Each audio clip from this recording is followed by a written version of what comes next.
سب سے پہلے تو میں آپ سب کو خوش آمدید کہتا ہوں، جو 61 لوگ ہیں ہمارے پاس، اور جو پاکستان میں مقامی لوگ ہیں ان کو بھی، جو 4-5 ممبران باہر سے ہمیں شامل کیا ہوا ہے جنہوں نے،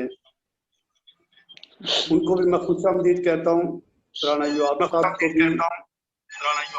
کو بھی، جنہوں نے مل جل کر، میں بعد میں اس بات کی بات کروں گا، جنہوں نے مل جل کر اس آج کے سیشن کا اور سلسلہ وار آن لائن کنٹیکچوئل تھیولوجی کے سلسلہ کا انتظام کیا ہے۔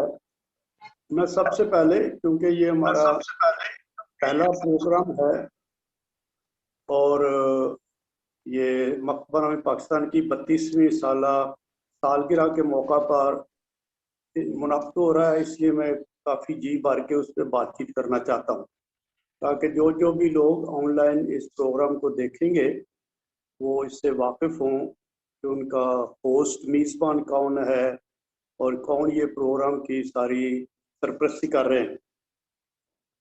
تو سب سے پہلے تو میں مکتبہ نامہ پاکستان کی 32 سالہ جنم دن سالگرہ کی مبارکباد دینا چاہتا ہوں بانی ممبران کو، جن میں حمید ہنری صاحب ہیں، مکتبہ نامہ پاکستان کے بورڈ کو، کوآرڈینیٹرز کو، مکتبہ نامہ پاکستان کے ممبران کو جو احباب مکتبہ نویم ہیں، اور ان کے خاندانوں کو، کیونکہ مکتبہ نامہ پاکستان ممبرانز کے خاندانوں میں بھی دلچسپی رکھتا ہے۔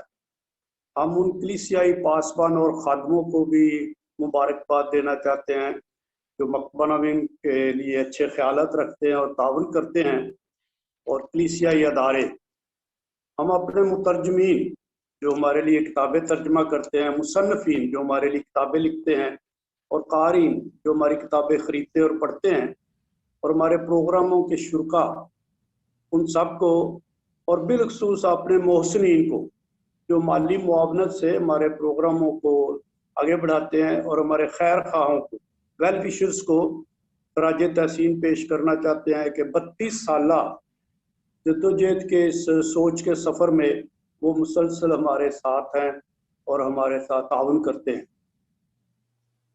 میں 2 لفظوں میں فرق بنانا چاہتا ہوں، ایک پروگرام اور ایک تحریک، اور یہ بتانا چاہتا ہوں کہ مکتبہ نامہ پروگرام نہیں ہے، ایک تحریک ہے۔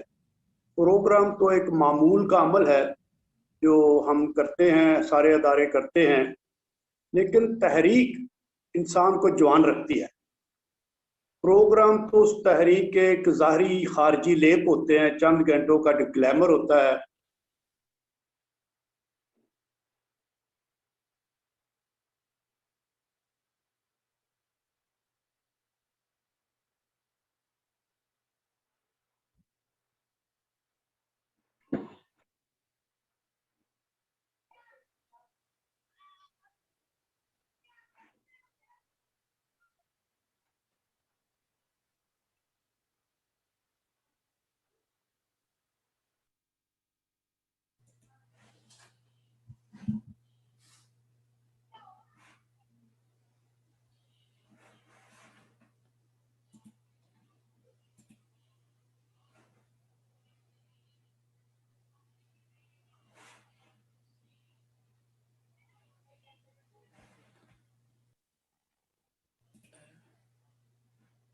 میرا خیال کوئی ٹیکنیکل تھوڑی پرابلم آئی ہے فادر مان ولاسی کی طرف سے۔ ابھی فادر مان ولاسی بات کر رہے تھے کہ مکتبہ نویم پاکستان تحریک پر یقین رکھتا ہے، نہ کہ صرف پروگرامز پر۔ پروگرام ہمیں آگے بڑھنے میں تھوڑی بہت مدد کرتے ہیں، ضرور ہمارے خد و خال کو مزید نکھارتے ہیں، لیکن پروگرامز کا مطلب یہی نہیں ہوتا کہ ہم صرف پروگرام کرتے رہیں۔ اگر تحریک نہ ہو تو ہمارے پروگرامز اپنا پورا امپیکٹ نہیں دے سکتے۔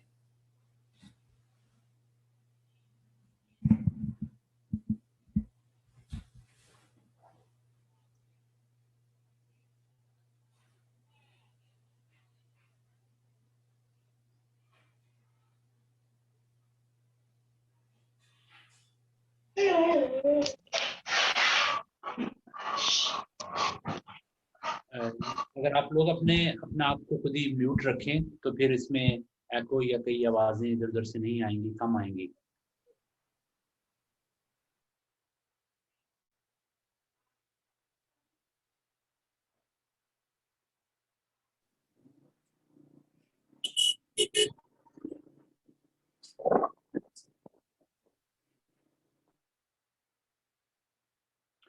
जितनी देर में फादर अमानुल्लाह का साउंड सिस्टम, उनका कैमरा ठीक हो, मैं जस्ट दोबारा आपको रिमाइंड करूँ, फादर अमानुल्लाह बात कर रहे थे कि मकतबा नवीन पाकिस्तान तहरीक के तौर पर काम करता है, ना कि सिर्फ कोई इवेंट ऑर्गेनाइजेशन है।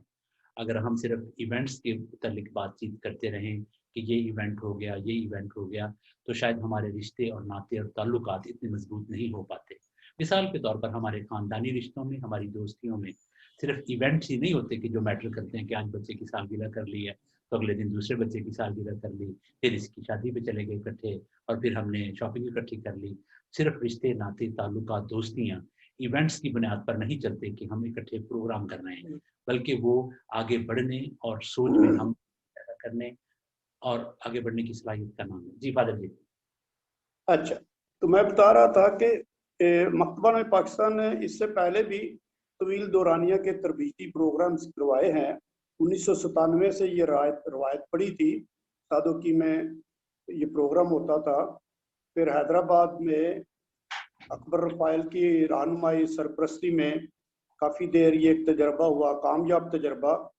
फिर 2012 से 2015 तक हमने 4 साल वेटिकन मजलिस दूम की 50 साल गोल्डन जुबली मनाई, सारी डायसिसों में गए। और फिर उस वक्त से लेकर अब तक FABC Federation of Asian Bishops Conference, जो बर्र-ए-आज़म एशिया की बिशप साहबान की तंजीम है, उसकी तालीमात पर प्रोग्राम्स कर रहे हैं। और आज 32 साल जन्मदिन के मौका पर मकतबा नवीन पाकिस्तान ऑनलाइन प्रोग्राम का आगाज कर रहा है। ये जब हमने 30 साल जन्मदिन मनाया था मकतबा नवीन पाकिस्तान का, तो राब्ताकारों ने हमसे ये सवाल पूछा था कि कुछ हमारे लिए करें कि सिलसिलावार और बाकायदगी के साथ थियोलॉजी में तरबियत का प्रोग्राम शुरू हो। कि 2019 में हमीदा अनरी साहब ने और मैंने और मकतबा नवीन पाकिस्तान के दूसरे अहबाब ने मिलजुल कर एक सिलेबस बनाया और उस पर हमने बातचीत शुरू कर दी, अजलास भी हुए। फिर 2020 में हमने फैसला किया कि कम अज़ कम जो कराची में लोग हैं मकतबा नवीन पाकिस्तान के, वो national Catholic institute of theology NCIT, Christ the king seminary के जो ले पीपल के मोमिन के लिए उर्दू ज़ुबान में सेमिनार हैं, उनमें शामिल हूँ। और फिर अब 2021 में कुछ नया हो रहा है। कोरोना की आलमी वबा ने जहाँ बहुत दुख दिए हैं, वहाँ बरक़ात और फ़ज़ाइल भी बहुत दिए हैं। मैं ये मानता हूँ कि हर दुख में फजल होता है। ये मैंने अपनी किताब दुखों पर ध्यान में इसकी तशरीह और तफसील की है। हर मौत में क़यामत का तजुर्बा होता है। पिछले साल के आखिर में, 2020 के आखिर में, राना युवाब खान साहब के साथ मिलकर काफ़ी बातचीत हुई, काफ़ी इजलास हुए। फिर बोर्ड मेंबरान के साथ, राब्ताकारों के साथ मिसेस अलिशबा जावेद ने राब्ते किए। ये एक सोच की जद्दोजहद का सफ़र है जो जारी रहता है, कुछ ना कुछ करने पे तुला रहता है। और 32 साल मकतबा पाकिस्तान की 32 साल सालगिरह या 32 साल उम्र, ये जद्दोजहद का सफ़र है, एक तहरीक और अज़म का सफ़र है। और मैं आप सबको, जितने भी शुरका हैं, 61 शुरका हैं, मैं आप सबको एक बार फिर इस तहरीक और अज़म के 32 साल मुबारक कहता हूँ। ये जो आज का मौजू है, ये मकतबा नवीन पाकिस्तान का अमल और उसका जन्म और उसकी ज़िंदगी का मकसद, उसकी विजन के मुतालिक है। ये ऐसे ही है जैसे इमारत तामीर करने से पहले उसकी खुदाई होती है या पहली ईंट या बुनियादी पत्थर रखा जाता है। और मैं बहुत खुश हूँ कि आज ये सारा एहतमाम हुआ है। मैं एक बार फिर मिसेस अलिशबा जावेद को, राना युवाब खान को और उन सारे दोस्तों को, मुआवरीन को मुबारकबाद देना चाहता हूँ जिन्होंने इसमें इसका इनेकाद करने में मदद की है। तो आज की जो हमारी किताब है जिस पर हम बातचीत करेंगे, वो गरीबों का मुकदमा है इलाहियाती नुक्ता नज़र से। और मैं ये तारीखी तौर पर पहले ही बताना चाहता हूँ कि ये उर्दू ज़ुबान में मुनज़्ज़म तरीके से कॉन्टेक्चुअल थियोलॉजी, लिबरेशन थियोलॉजी, मुकामी और मारूज़ी थियोलॉजी, इलाहियात को मुतारफ़ कराने की उर्दू ज़ुबान में पहली कोशिश की, और इसके अंदर जो कुछ भी लिखा है मैंने लिखा है। फिर जो मुस्लिम और मसीही उलमा थे जिन्होंने किताब पे तासुरात लिखे हैं वो भी बड़े काबिल तारीफ हैं और हम उनसे फ़ायदा उठा सकते हैं। इस किताब के पस मंज़र में मैं ये तारुफ के तौर पे दूसरे नंबर पे हूँ। पहला था तारुफ के तौर पे खराज तहसीन, दूसरा है तीसरी दुनिया की इलाहियात पर सेमिनार। तो इसका पस मंज़र ये है कि 1987 में जब मैंने सेमिनरी में 6 साल पढ़ा लिए, 7 साल पढ़ा लिए, तो 7वें साल के बाद हमें 6 माह की छुट्टी होती है और उस छुट्टी के दौरान आप कोई तजदीदी कोर्स, रिफ्रेशर कोर्स ले सकते हैं। मुझे मेरे दोस्त फादरों ने, जिनका ताल्लुक अमेरिका से था, मेरे साथ प्रोफेसर थे सेमिनरी में, उन्होंने अपनी तरफ से इंतज़ाम किया कि मैं अमेरिका जाऊं और मैरिनोल्ड स्कूल ऑफ थियोलॉजी में पढ़ूं, एक 1.5 माह का सेमिनार करूं और फिर 4-5 महीने वहाँ पढ़ूं। मुझे मालूम नहीं था कि मैं किस जगह जा रहा हूँ और मैं क्यों जा रहा हूँ और वहाँ क्या होगा। बहरहाल यूनाइटेड स्टेट अमेरिका में भी मेरा ये पहला तजर्बा था सफ़र करने का। मैं वहाँ गया, वहाँ पहुँचा, तो वहाँ जो कुछ भी हुआ उसको 32 साल से मकतबाना में पाकिस्तान कायम रखे हुए और बढ़ाए हुए हैं। सारी दुनिया के, तीसरी दुनिया के जो माहिरीन इलाहियात थे, जिनके नाम में किताबें हैं, जो फिक्री तहरीकें हैं, जो ट्रेंड सेटर थे, थियोलॉजिकल ट्रेंड देते थे, वो सारे वहाँ मौजूद थे। और मेरे लिए ज़िंदगी में ये इससे बड़ी कोई और रोशनी ना थी और इससे बड़ा कोई और फजल ना था कि मैंने उन सब उलमा को, जिन्होंने मुकामी थियोलॉजी की बुनियाद रखी और जिन्होंने किताबें लिखी और जिनकी सारी बातें आज हवाले के तौर पे दी जाती हैं, मैं उनको खुद शख्सी तौर पे उन्हें मिला, उन्हें सुना, उनकी क्लासेस अटेंड की, लेक्चर सुने, उनके साथ खाना खाने और चलने फिरने का भी वक्त मिला। तो ये एक रफाकत थी जो उस्ताद शागिर्द से भी गहरी पीरी मुरीदी की थी। तो ये तीसरी दुनिया की इलाहियात पर सेमिनार हुआ जुलाई 1987 में, और फिर मैं 6 महीने वहाँ दिसंबर तक पढ़ता रहा। अगले साल मैंने फिर सोचा कि जाना चाहिए। मैंने बड़ी कोशिश करके पैसे उधार लेके इधर उधर से कहीं ना कहीं से, क्योंकि मुझे जुनून था कि मैंने वहाँ ज़रूर जाना है। तो मैं दोबारा अगले साल 1988 में गया और उसमें मैं हमीद हेनरी साहब को भी लेकर गया। और जब पहले गया था तो हम सिर्फ 2 फादर थे, फादर रूफन जूलियस और जो बाद में MNA और वजीर भी बने, और मैं था। तो अगले साल 1988 में हम पाकिस्तान से 8 लोग थे, क्योंकि मैंने कई राहबाना घरानों को भी कहा, डोमिनिकन्स को कहा, सारा साल मैं आर्टिकल्स लिखता रहा और काफ़ी चहमे गुइयाँ हो रही थी, और हम 8 लोग थे। बाजी मरियम फ्रांसिस भी उसमें थी और भी बहुत से फादर थे। तो उसके बाद आकर हमीद अली ने और मैंने फैसला किया कि जो कुछ भी हमें रोशनी मिली है, जो कुछ भी हमें बरकत और फजल मिला है, हम दूसरों के साथ भी बांटे। अभी मैं तीसरे नुक्ते पे जाता हूँ मुख्तसर तौर पे। वहाँ जाकर मुझे पता चला कि मालूमात फ़र्क होती हैं और नुक्ता नज़र फ़र्क होता है। मालूमात तो किसी भी इंसान के साथ हो सकती है, पास हो सकती हैं। हर इंसान मालूमात रखता है, टेलीविज़न मालूमात रखता है, गूगल मालूमात रखता है, कहीं से भी आप अखबार रसाले मालूमात रखते हैं। लेकिन नुक्ता नज़र एक फ़र्क चीज़ है। नुक्ता नज़र आपका जो पर्सपेक्टिव है, आपकी सोच का, आपको मालूमात को तशरीह करने का जो अंदाज़ है वो होता है, और वो ही आपको अलहदा से अल्फाज, अलहदा से इस्तिलाहात, अलहदा से वोकैबुलरी देता है, अलहदा से सोच देता है, और वही बिल आखिर आपका फिक्री तशख़्ख़ुस बनता है, आपकी इंटेलेक्चुअल आइडेंटिटी या आपकी सोच की आइडेंटिटी बनता है कि आप क्या हैं, और उसी हवाले से आप जाने पहचाने जाते हैं।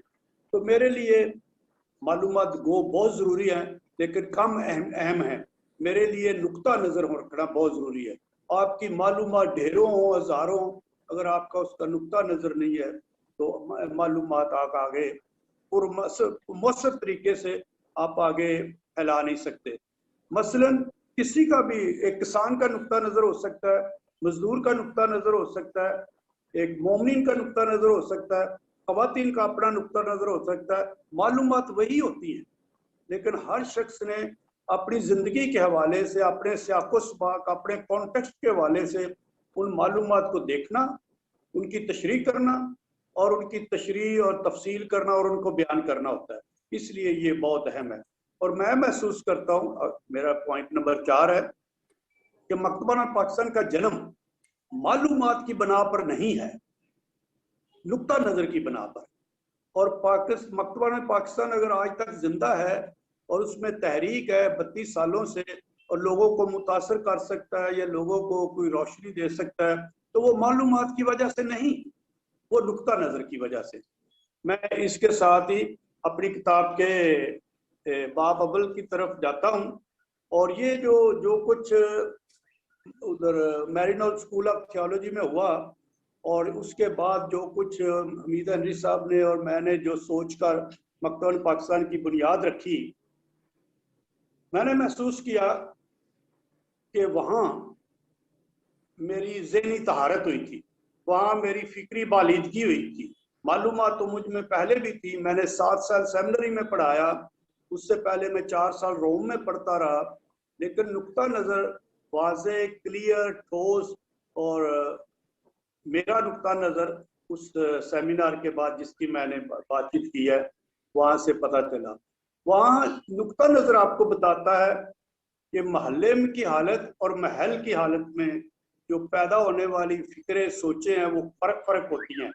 नमाजों की इस्तिलाहात, आसूदा पेट और खाली पेट दोनों की लैंग्वेज फ़र्क होती है, उनके गीत, उनकी दुआएं फ़र्क होती है, उनकी अदायगी फ़र्क होती है। और फिर आपको पता चलता है कि ईमान, मेरे ईमान में जिस पर मैं ईमान रखता हूँ और मेरी ज़िंदगी में, मेरे समाज और मुआशरे में कितना खला है और उसको कैसे पुर किया जा सकता है। ये वो नुक्ता नज़र है जिसके लिए मकतबाना पाकिस्तान जन्म में आया और पिछले 32 सालों से कोशिश कर रहा है। इस नुक्ता नज़र को समझने के लिए गरीबों के मुकदमे का जो पहला बाप है, तारीखी पस मंज़र, कि ये नुक्ता नज़र दुनिया में कैसे आया, मैं चंद एक बातें बताऊंगा। दिए हुए वक्त में मैं ज़्यादा बातें तो नहीं बता सकूंगा, लेकिन चूंकि वो ज़्यादा तो बातें आपको किताब पढ़ने से मिलेंगी तफसील में, लेकिन मैं चंद एक बातें बताना चाहता हूँ। मेरी आवाज़ आ रही है? जी हेलो जी जी जी हम सुन रहे हैं, आ रही है। बस वो मैं जरा इतना जी आपकी आवाज आ रही है। ओके, तो तारीखी पस मंजर, जी ओके, थैंक यू। 21 जो पिछली सदी गुजरी है वो दुनिया में तरक्की और तब्दीली की बहुत अजीम सदी थी। वो तो हमने गुजारी है इसलिए हम कह रहे हैं, लेकिन 21वीं सदी उससे भी ज़्यादा होगी।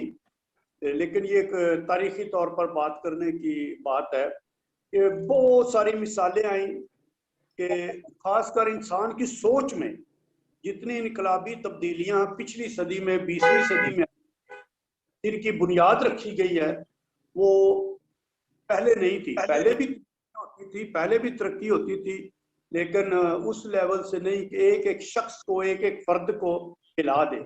उस लिहाज से बेबयान इनकलाबी तब्दीली थी। और सबसे बड़ी तब्दीली ये थी कि इंसान की सोच और शऊर में तब्दीली आई। हम लोग बज़ाहिरी तब्दीलियों की बात करते हैं, अमारात की तब्दीली, देहातों में तब्दीली आती है, शहरों में कस्बे बन जाते हैं, कस्बे शहरों में आबादियाँ होती हैं, बहरहाल।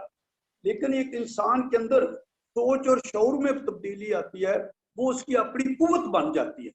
और 20वीं सदी में हमने नए नए ममालिक बनते देखा, यूएनओ बनी, अक़वाम मुत्तहिदा बनी, और फिर और बड़ी बड़ी अमन की कोशिशें हुई, फिक्र मुफाहमत की कोशिशें हुई।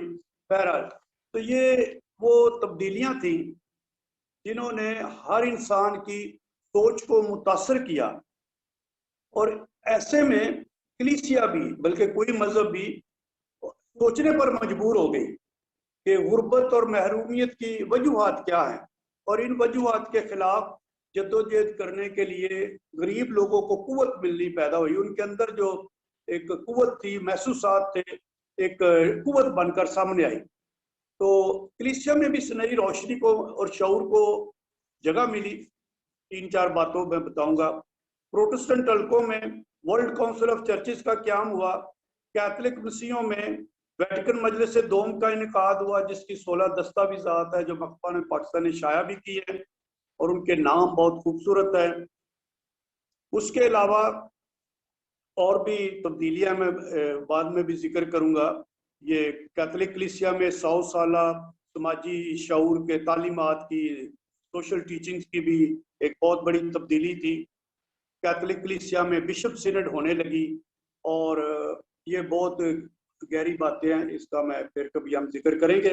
बहरहाल एक नई सोच और तनकीदी शऊर उभरने लगा और इसने जो रवायती मजहब था जो सदियों से ऐसे ही आ रहा था जैसा है उसको झंझोड़ा, उसके तस्वर पर तारी ज़रबे लगाई। और मैं आपको पहले से बताता हूँ, ऐसी सोचें अक्सर उनको बागियाना कहा जाता है, लेकिन ये सोचें इनकलाबी सोचें होती है। इनकलाब और बागी में बहुत फर्क होता है। तो एक खौफ की वजह से हर मजहब में मोमिन की सोचों का दाखिला ममनू था। मैं अक्सर कहता हूँ कि कैथोलिक कलीसिया या चर्च में, मसीहत में मसलन 1% क्लर्जी और 99% अवाम है, मोमिन है, लेकिन इन 99% मोमिन की सोचों पर ताले लगे हुए थे, दाखिले ममनू थे इनके कलीसिया में सोचों के। लेकिन ये उभरने लगे और इससे ऐसे लगा जैसे खरूज का तजर्बा, जब हजरत मूसा के पैदा होने से पहले जब लोग चिल्ला रहे थे, जुल्म सितम सह रहे थे, उन्होंने दुआएं की, फिर हजरत मूसा पैदा हुए, तो ऐसे कुछ उम्मीद आई कि आज़ादी मुमकिन है, खुदा नामुमकिनात में भी मुमकिनात पैदा कर सकता है। तो इस तनकीदी फिक्र शऊर से तीसरी दुनिया का कॉन्सेप्ट, तीसरी दुनिया का तस्वुर उभरा। पहली दुनिया तो शुमाली अमेरिका और कनाडा है, यूरोपीय ममालिक हैं, बहुत सारे यूरोप के मुल्क हैं जो माली खुद मुख्तारी रखते हैं, अपनी मुआशी तरक्की, इक़्तिसादी खुशहाली रखते हैं, सियासी इस्तेहकाम का इल्म है, उसको हम पहली दुनिया कहते हैं।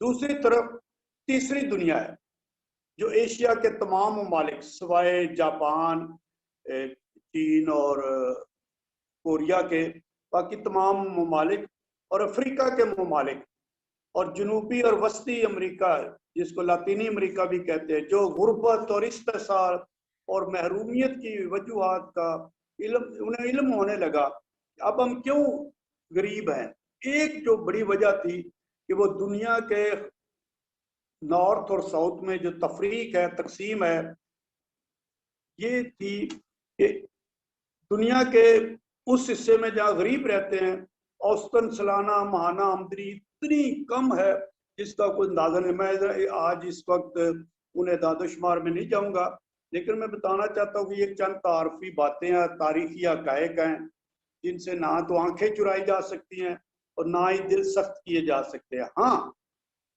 जो कदामत परस्त लोग हैं, खा वो मजहब में हो या मुआशरे में हो, जो कंफर्टेबल लोग हैं, अपने अपने इत्मीनान में मुतमिन हैं, वो इससे आंखें चुरा सकते हैं, कतरा सकते हैं, या लेकिन अब ऐसा मुमकिन नहीं है। तो यहाँ से लिबरेशन थियोलॉजी का जन्म होता है। लिबरेशन थियोलॉजी का जन्म तकरीबन 1955 के बाद शुरू हुआ और 1960 में पहली किताब लिबरेशन थियोलॉजी का जन्म ये फादर गुस्तावो गुतियेरेस जो पेरू के प्रीस्ट है, पेरू लातीनी अमेरिका में एक मुल्क है, पेरू के काहिन है, उन्होंने ये पहली किताब लिखी, इसलिए उन्हें बाबाए लिबरेशन थियोलॉजी का बानी और लिबरेशन थियोलॉजी का बाबा कहते हैं। तो उन्होंने इन सारी बातों को जो खुदा बाइबल मुकद्दस में लिबरेशन के मानिया रिहाई, खुलासी, छुटकारा, आज़ादी और निजात है। आप बाइबल मुकद्दस की कोई भी किताब, कोई भी सफ़ा खोल लें, खुदा मुसलसल इस अमल में है कि इंसानों को उनके दुखों से रिहाई दे। ज़बूरों की किताब भी बड़ी मिसालें हैं और सारी किताबें हैं, जबकि थियोलॉजी के मानी है کہ خدا کے متعلق جتنی بھی بات چیت کر سکتے ہیں. اب چونکہ بائبل مقدس کا خدا انسانوں میں دلچسپی رکھتا ہے, تاریخ میں دلچسپی رکھتا ہے, معاشرتی حقیقتوں میں دلچسپی رکھتا ہے, لہذا تھیالوجی صرف خدا کے متعلق ہی نہیں لیکن خدا کی دلچسپیوں کے متعلق بھی ہے. تو یہ ایک بڑا شفٹ تھا, پیراڈائم شفٹ تھا کہ تھیالوجی کی تھیالوجی دی تھاں کہاں ہے. یہ لائبریریوں میں نہیں ہے, کتابوں میں نہیں ہے, یہ عوام کی, غریب عوام کی گھروں میں ہے, محلوں میں ہے, جہاں سے یہ تھیالوجی ابھرتی ہے, نہ کہ علماء کے ذریعے. جو میں نے اپنی کتاب میں لکھا ہے کہ لبریشن تھیالوجی لائبریری کی کتاب کی الماریوں اور میز پر پڑی ہوئی ڈھیروں کتابوں سے نہیں بلکہ عوام کی خالی پلیٹ اور چنگیر میں بکھرے ہوئے روٹی کے چند ٹکڑوں سے شروع ہوتی ہے. یہ زندگی کے حقائق اور کٹھڑ تجربات سے پھوٹتے ہیں. یا تو انسان ان سے خود گزرا ہو یا اس کے والدین گزرے ہو, یاد کرتا ہو, یا تیسری اور بڑی بات ہے کہ جو ان حالات سے گزر رہے ہیں ان کے ساتھ بلا کی یکجہتی رکھتا ہو, سولیڈیرٹی رکھتا ہو کہ میں نے کچھ نہ کچھ ان کے متعلق سوچنا ہے اور کرنا ہے کسی نہ کسی معیار پر. وہاں سے تھیالوجی, لبریشن تھیالوجی جنم لیتی ہے. جب 1960 کے بعد یہ بہت ساری آوازیں اٹھنا شروع ہو گئیں تیسری دنیا میں بھی, اور جہاں جہاں بھی لوگ تھے رہتے تھے انہوں نے تھیالوجی کا سوچنا شروع کر دیا. تو پھر دنیا بھر میں لبریشن تھیالوجی کے علماء نے ایک تنظیم بنانے کا سوچا. اس کا نام ہے ایت ووت, جس کے معنی ہے تیسری دنیا کے ماہر علم الہیات کے دانشوروں کی متحدہ تنظیم, ایکومینیکل ایسوسیشن آف تھرڈ ورلڈ تھیولوجنز. تو اس تنظیم کے 1976 سے تنزانیہ میں پھر ہوئے, پھر ہر سال ہوتے رہے. تو 1979 میں 1979 میں سری لنکا میں اجلاس ہوا. اس میں پہلی بار پاکستان سے چند لوگ گئے تھے, فادرز تھے. تو اس وقت پاکستان میں ہلکا خوشبو لبریشن تھیالوجی کی آنے لگی تھی, لیکن وہ زیادہ تر باتیں انگریزی میں تھی. تو مکتبہ نامہ پاکستان کی یہ خوبصورتی ہے کہ جو باتیں مکتبہ نامہ پاکستان کے جنم سے پہلے 32 سال پہلے صرف انگریزی میں تھی یا منظم طریقے سے نہیں تھی یا صرف سوشل پہلو سے تھی, مکتبہ نامہ پاکستان نے انہیں اردو میں منظم طریقے سے اور الہیات کے حوالے سے پیش کرنا شروع کیا. تو پاکستان میں لبریشن تھیالوجی کے پس منظر کے حوالے سے چند لوگوں کا میں نام لینا چاہتا ہوں. میں ہمیشہ اپنی تاریخ سے پہلے جو ہماری قبل از تاریخ ہوتی ہے, پری ہسٹری ہوتی ہے, اس میں جتنے بھی لوگ شامل ہوتے ہیں انہیں خراج تحسین پیش کرنا چاہیے. تو میں خراج تحسین پیش کرنا چاہتا ہوں, نام پڑھنا چاہتا ہوں, چند نام لوں گا, بہت ناموں کی فہرست بہت زیادہ ہے. 1979 میں جو سری لنکا میں ہونے والے اجلاس میں گئے تھے پاکستان سے, وہ فادر لوئس میسکرینس تھے جو کراچی میں ہیں, کینتھ فرنینڈس تھے, فادر گونڈلف تھے, فادر پطرس یوسف جو بعد ازاں بشپ بھی بنے, اور پیٹر شہزاد جو فیصل آباد سے ہیں وہ تھے.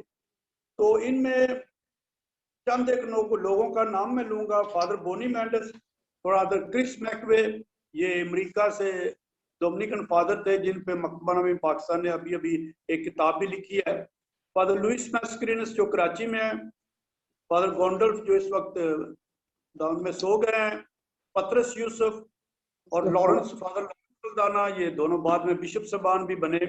فادر آرنولڈ ریڈیا جو اس وقت آسٹریلیا میں ہے, جناب چارلس امجد علی جو اس وقت یونائٹڈ اسٹیٹس میں امریکہ میں ہے, جناب ہریش میسی جو اس وقت انگلینڈ میں ہے, مسٹر کینتھ فرنینڈس مجھے معلوم نہیں ہے وہ کہاں ہے اس وقت, گلزار گفا, پروفیسر گلزار گفا چودھری جو داون میں سو گئے ہیں, اور جناب حمید ہنری صاحب جو کراچی میں ہیں اور مکتبہ نامہ پاکستان کے ایگزیکٹو سیکرٹری ہیں. اس کے علاوہ مکتبہ نامہ پاکستان سے پہلے چند تنظیموں اور چند تحریکوں کی سطح پر پروگرامز بھی ہوئے تھے. کاریتاس پاکستان نے جناب ہریش میسی کے زیر سرپرستی سالٹ پروگرام کیا, سوشل اویئرنس لیڈرشپ ٹریننگ. ادارہ امن و انصاف نے उनका एक रसाला था 2 माही जफाकश, और फिर PACE, Pakistan association of Christian employees, इन लोगों सब ने मिलकर लिबरेशन थियोलॉजी की बुनियादें खोदी। और एक रसाला था कारितास पाकिस्तान से जनाब हरीश मैसी और नज़ीर कैसे लिखते थे हम लोग। तो ये इब्तदाई बातें हैं कि पाकिस्तान में लिबरेशन थियोलॉजी, मारूजी मुकामी थियोलॉजी, जिसको मकबरा पाकिस्तान बड़े मुनज़्ज़म तरीके से आगे लेकर बढ़ रहा है, इसकी हमसे पहले क्या क्या बुनियादें थी। अब मैं शुरू में 5वें नंबर पे 2 इब्तदाई बातें बताना चाहता हूँ कि लिबरेशन थियोलॉजी एक, अभी तो इसकी काफ़ी उम्र हो गई है, लेकिन फिर भी 60 साल पुराना एक मौजू है, इससे ज़्यादा तो नहीं।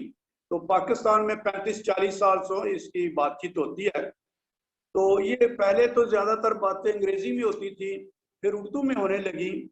तो लेकिन मैं एक बात बताना चाहता हूँ कि उर्दू ज़ुबान में मुकामी थियोलॉजी के लिए अभी इस्तिलाहात की कमी है।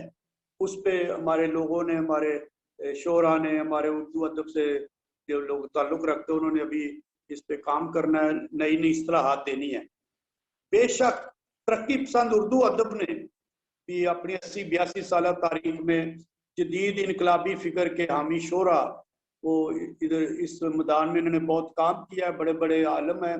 आजकल पाकिस्तान में फैज़ अहमद फैज़ की जन्मदिन मनाया जा रहा है, उसका मेला, अमन मेला मनाया जाता है। वो तरक्की पसंद शोरा में बहुत एक बड़ा नाम है। मैं सिर्फ ये बताना चाहता हूँ कि ये जो हमारी कौमी ज़ुबान है उर्दू, इसमें मुकामी थियोलॉजी करने के लिए बहुत बड़ी रुकावट है, क्योंकि ये ऊपर वाले तबके, तालीम याफ्ता तबके, स्कूल जाने वाले या दफ्तर आने जाने वाले तबके या मुतवस्सित तबका की ज़ुबान है, और जिनकी औसतन आबादी पाकिस्तान में 20% है। इसके बरक्स जो 80% लोग हैं वो अपनी कल्चरल ज़ुबानें, सकाफ़ती ज़ुबानें बोलते हैं, जो इलाकाई ज़ुबानें हैं, जैसे पंजाबी है, सिंधी है, बलोची है, पुश्तो है। इन ज़ुबानों में ये सकाफ़ती ज़ुबानें हैं, ये कदीम ज़ुबानें हैं, ये तारीख़ी ज़ुबानें हैं, इनमें ज़्यादा वुसअत और जिद्दत होती है कि मुकामी थियोलॉजी को करने के लिए जो ज़ुबान अवाम की ज़ुबान हो। हमारी ये महरूमियत है कि हम सारा काम उर्दू में ज़ुबान में करते हैं, और जब हम गाँव में भी जाते हैं, लोगों में जाते हैं, तो उर्दू में बात करते हैं, जिनकी उन्हें पता नहीं कितनी गहराई में समझ आती हो। तो पहली एक रुकावट ये है कि लिबरेशन थियोलॉजी का जो ज़ुबान है वो अवाम की ज़ुबान होनी चाहिए, जिसमें वो ज़िंदगी गुजारते हैं, और इसके लिए इलाकाई ज़ुबानें बहुत अहम है। तो मसलन हमारी सूफ़ी अदब है, सूफ़ी शोरा कराम है, उन्होंने इलाकाई ज़ुबानों का सहारा लिया है।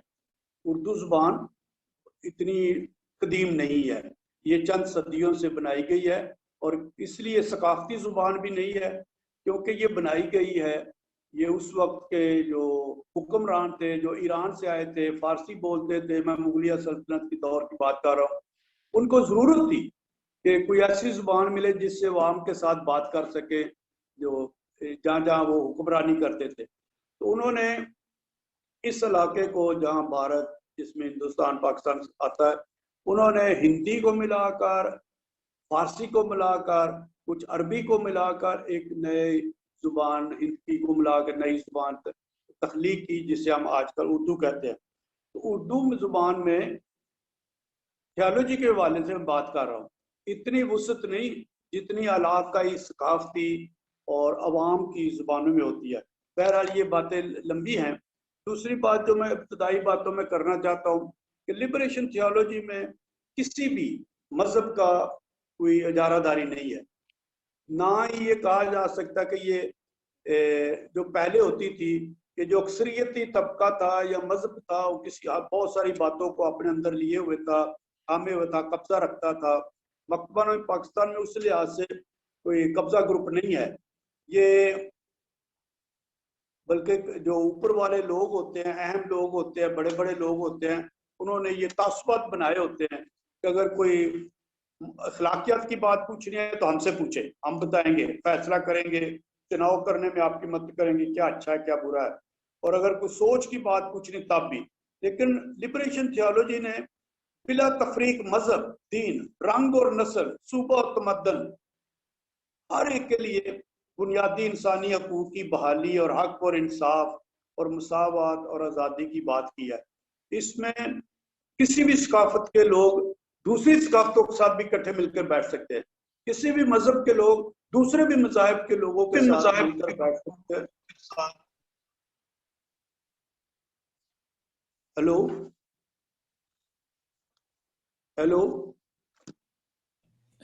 جی جی آپ کی آواز آ رہی ہے فاضل جی، آپ اپنی بات چیت جاری رکھیں. اچھا، تو مجھے کوئی وقت کا اندازہ نہیں ہے تو مہربانی سے مجھے پہلے سے بتا دیجئے جب میں نے بات کو وائنڈ اپ کرنا ہوا. تو آپ کو کہ بات تو ایک کتاب باتیں تو لمبی ہیں، آج اب چونکہ تعارف تھا تو اس لیے میں نے پہلے بھی کافی وقت مقبرہ کے متعلق بھی بتانے میں بات کر دی. تو ابھی میں باب دوم پہ جا رہا ہوں کہ انسان، خدا اور ایمان کا آپس میں کیا تعلق ہے. میں تھیالوجی کے لغوی معنی اور وضاحتی معنی کی طرف تو نہیں جاؤں گا، میں دوسرے نقطے کی طرف جاؤں گا. لبریشن تھیولوجی نے یا مقامی تھیولوجی نے یہ احساس دیا کہ انسان پہلے انسان ہے اور پھر مومن ہے. پہلے وہ انسان ہے اور پھر وہ کسی مذہب سے تعلق رکھتا ہے اور خدا پر ایمان لاتا ہے یا اسے ایمان سکھایا جاتا ہے اور بعد میں اس میں تربیت ہوتی ہے. میں اس کی وضاحت کرنا چاہتا ہوں کہ انسان کی زندگی کا پہلا تجربہ معاشرتی اور سماجی اور ثقافتی زندگی ہے. مذہب کی زندگی کا تجربہ بعد میں آتا ہے. میں اکثر یہ مثال دیتا ہوں کہ میں مسیحیت کے اندر مثال دے رہا ہوں کہ جب کوئی بھی مسیحی کسی بھی مسیحی خاندان میں پیدا ہوتا ہے تو اس کا پہلا تجربہ، کسی بھی انسان کا پہلا تجربہ انسانی تجربہ ہے، وہ ماں کے دودھ کا تجربہ ہے. بپتسمے کا پانی کا تجربہ بعد میں آتا ہے. یا انسان کا پہلا تجربہ ماں کی خوشی ہے یا ماں کا اس سے چومنا ہے. وہ مذہب میں جو مذہبی رہنما ہیں، فادر، مناد، پاسٹر، ان سے ہاتھوں سے برکت لینے کا تجربہ بعد کا ہے. میں ان دونوں باتوں کو ابھی تو صرف فرق بتانے کے لیے علیحدہ علیحدہ کر رہا ہوں، لیکن یہ میں نہیں مانتا کہ یہ علیحدہ علیحدہ ہیں. لیکن ایک بات میں ضرور مانتا ہوں کہ انسان پہلے انسان ہے اور پھر مذہب اس کا کیا ہے. تو کسی بھی انسان کی شناخت میں، تشخص میں تین باتیں ہوتی ہیں، ایک اس کا نسل، ایک اس کا مذہب اور ایک اس کی قومیت. تو لیکن جو تھیولوجی میں ہم بات کرتے ہیں کہ انسان کا پہلا تجربہ معاشرتی ہے. ہوا یہ کہ روایتی تھیولوجی میں ہمارے گھروں میں چلتی ہے، ہمارے محلوں میں چلتی ہے، روایتی تھیولوجی میں ایمان کو سماج سے دور رکھا گیا کہ ایمان پہلے درجے پر آتا ہے، اہمیت رکھتا ہے، اور معاشرتی کام، دنیاوی کام جنہیں ہم کہتے ہیں، روحانی کام پہلے، دنیاوی کام بعد میں. لیکن انسان کی زندگی کے جو ہر روز کے 24 گھنٹے ہیں ان میں زیادہ تر وقت اس کا معاشرے میں اور رہن سہن میں اور معاشرت میں گزرتا ہے. اس کے مسائل معاشرتی ہیں یا اقتصادی ہیں، مالی مسائل ہیں. ایمان کے لیے جو وقت ہے جو دعا نماز کے لیے کرتا ہے وہ نسبتاً بہت کم ہے، نسبتاً بہت کم ہے. زیادہ تر اس کا وقت گلی میں، محلے میں، جہاں وہ خدمت کام کرتا ہے، جہاں ملازمت کرتا ہے وہاں گزرتا ہے. اور پھر وہ مذہب کے لیے، جسے اب خالصتاً مذہبی کام کہتے ہیں. میں صرف فرق بتانے کے لیے، واضح کرنے کے لیے باتیں کر رہا ہوں. میں بالکل فرق کہوں گا کہ جب تک انسان گرجا اور گھر کا، گلی کا اور گرجے کا باہم رشتہ نہ بنائے، اس وقت تک تھیولوجی، تیسری دنیا کی تھیولوجی، مقامی تھیولوجی پیدا ہونے کے امکانات کم ہیں. تو ہمارا ایمان ایک سماجی تقاضا بھی ہے. ایمان صرف عقیدوں کا، جیسے رسولوں کے عقیدے میں 12 عقیدے ہمارے یا اور بھی عقیدے ہیں، ایمان صرف عقیدوں کو یاد کرنا، عقیدوں کو دہرانا یا عقیدوں کو بیان کرنے کا عمل نہیں ہے. جیسے ہم اکثر اپنے جو پریچنگ سنتے ہیں، واعظان، بشارت سنتے ہیں، ایسا ہوتا ہے. لیکن ایمان کو، جس خدا پر ایمان آپ لاتے ہیں، جس یسوع مسیح پر ایمان لاتے ہیں، اگر آپ کا ایمان سماجی تقاضوں پر یا سماجی معاشرتی رہن سہن پر اثر انداز نہیں ہوتا تو وہاں تھیولوجی کیا جنم لے گی. تو ہم گویا ایمان کو صرف دعاؤں کی حد تک، پارسائی کے چند اعمال کی حد تک اور عقیدت کے چند سرگرمیوں کی حد تک رکھتے ہیں کہ یہ ایمانی کام کیا ہے، لیکن جو گھروں میں، گلیوں میں، کھیل کے میدان میں، دوسرے جو فنون لطیفہ ہیں، جو دوسری ثقافتی سرگرمیاں ہیں، ان کو ہم سامنے نہیں ملاتے نہیں ہیں۔ تو مقامی تھیالوجی کی ایک خوبصورت بات یہ ہے کہ اس نے ایمان کے سماجی تقاضوں کو، ایمان کے عقیدوں کو اور ایمان کے سماجی تقاضوں کو ایک کر دیا۔ ہمارے صوفی شعرا میں یہ بات بہت ہے، یہ عام ہے، میں ساری باتوں کو ان کا ذکر نہیں کروں گا، لیکن بائبل مقدس میں یسوع مسیح کے پاک انجیل میں بھی یہ باتیں عام ہیں۔ تکوین کی کتاب اس کے پہلے باب سے جب خدا نے کہا کہ ہم انسان کو اپنی مانند بنائیں، اس وقت سے یہ باتیں شروع ہو رہی ہیں کہ خدا انسان میں کتنی دلچسپی رکھتا ہے۔ میں تو اتنا بھی کہوں گا کہ خدا ہونے کے لیے انسان میں دلچسپی رکھتا ہے، اور دوسری سٹیٹمنٹ میں یہ دے رہا ہوں کہ خدا محسوس کرتا ہے کہ وہ خدا مکمل خدا نہیں ہو سکتا اگر وہ انسان میں دلچسپی نہ لے، لہذا کوئی ایسا ایمان زندہ ہی نہیں رہ سکتا جو سماجی تقاضوں میں اپنے آپ کو مصروف مشغول نہ کرے۔ تو ایمان کے سماجی تقاضے ہیں، تو اگر ہم صرف ایمان کو دعاؤں کے مجموعے میں بند کریں، عقیدوں کی سچائیوں میں بند کریں، تو یہ روایتی تھیالوجی تو ایسا کر سکتی تھی، مقامی تھیالوجی کو ایسا نہیں کرنا چاہیے، اور نہ یہ ہوتا ہے۔ تو روایتی تھیالوجی کا خدا جو صرف گرجا گھروں میں نظر آتا تھا، جو صرف پاک الطار پر نظر آتا تھا، جو صرف بائبل مقدس میں نظر آتا تھا، اب وہ محلوں میں بھی نظر آتا ہے، وہ اخباروں میں بھی نظر آتا ہے، وہ ٹی وی کی خبروں میں بھی نظر آتا ہے، آنا چاہیے۔ اور یہ مقامی تھیالوجی میں اور روایتی تھیالوجی میں یہ فرق ہے۔ میں تھوڑا سی بات کو آگے لے جا رہا ہوں، یہ میں ایک حوالہ بائبل مقدس کا پاک انجیل سے دینا چاہتا ہوں، سادہ بات سادہ کرنے کے لیے دو حوالے دیتا ہوں۔ ایک تو یسوع مسیح کا ہے، پہاڑی واز میں متی 5:23 سے، بس اگر تو قربان گاہ کے پاس اپنی نظر لے جائے اور وہاں تجھے یاد آئے کہ میری بھائی کو مجھ سے کچھ شکایت ہے، تو اپنی نظر قربان گاہ کے سامنے چھوڑ کر چلا جا، پہلے اپنے بھائی سے مل کر سماجی تقاضے پورے کر، تب آ کے اپنی نظر گزران۔ تو یہاں ایک عبادتی عمل میں اور سماجی تقاضوں کے درمیان اتنا گہرا کنیکشن بنایا ہے کہ دونوں لازم و ملزوم ہے، ایک کے بغیر دوسرا کامل ہی نہیں ہے، دوسرا چلتا ہی نہیں ہے۔ تو یہ ایک بہت خوبصورت بات۔ اسی طرح یوحنا رسول کے پہلے خط کے 4 باب کی 20ویں آیت میں ہے کہ اگر کوئی کہے کہ میں خدا سے محبت رکھتا ہوں اور اپنے بھائی سے دشمنی رکھتا ہوں تو وہ جھوٹا ہے۔ دیکھو، ہر روز بھی میں گرجے جاؤں اور اس پہ ایمان لاؤں کہ خدا سے محبت رکھتا ہوں، لیکن بھائی بہن سے دشمنی رکھتا ہو تو وہ جھوٹا ہے، کیونکہ وہ اگر اپنے سے جس کو دیکھتا محبت نہیں رکھتا تو خدا سے جس کو نہیں دیکھتا کیوں کر محبت رکھ سکتا۔ تو بہت ساری ایسی باتیں ہیں بائبل مقدس میں، ہاں، جو یسوع مسیح سے 8ویں صدی قبل کے انبیاء کرام ہیں، جن کو ہم سماجی انصاف کے انبیاء کرام کہتے ہیں، پروفٹس آف سوشل جسٹس، جن میں 4 نام بہت ہی مشہور ہیں، اشعیاء نبی، میکا نبی، ہوشیہ نبی اور آموس نبی۔ ان کی آپ نبوتیں پڑھیں، فرمان پڑھیں، ان کی الہیات پڑھیں، یسوع مسیح کی الہیات پڑھیں کہ یسوع مسیح کا خدا کے متعلق کیا سوچ تھی، وہ لوگوں کو کیا دینا چاہتے تھے۔ تو یہ ساری باتیں وہی ہیں کہ جن کی میں بات چیت کرتا ہوں کہ انسان کی ضروریات زندگی، مسائل اور مشکلات، روٹی، کپڑا، مکان، تعلیم، روزگار، صحت، رہائی اور آزادی، یہ سارے اس لحاظ سے تھیالوجی کے موضوعات ہیں اور ایمان کے سماجی تقاضے ہیں، کیونکہ خدا ان میں دلچسپی رکھتا ہے، کیونکہ خدا زندگی کا خدا ہے۔ وہ کسی کو زندگی سے محروم نہیں رکھنا چاہتا یا کسی پہ زندگی کم نہیں کرنا چاہتا۔ جو بھی انسان کے کوئی بھی سوچ، کوئی بھی ڈھانچہ، کوئی بھی قانون جو انسان کی زندگی کی حمایت نہیں کرتا وہ خدا کی طرف سے نہیں ہے۔ کوئی بھی قانون، کوئی بھی سوچ جو انسان کی زندگی کو بڑھانے میں، کشادگی دینے میں حمایت نہیں کرتا وہ خدا کی طرف سے نہیں ہو سکتا، خواہ وہ کسی مذہب کے کیوں نہ ہو، خواہ وہ کتنے بھی مقدس کیوں نہ ہو، وہ خدا سے نہیں ہو سکتا۔ تیسرا نقطہ ہے انسان کا جلال اور خدا کا تقدس۔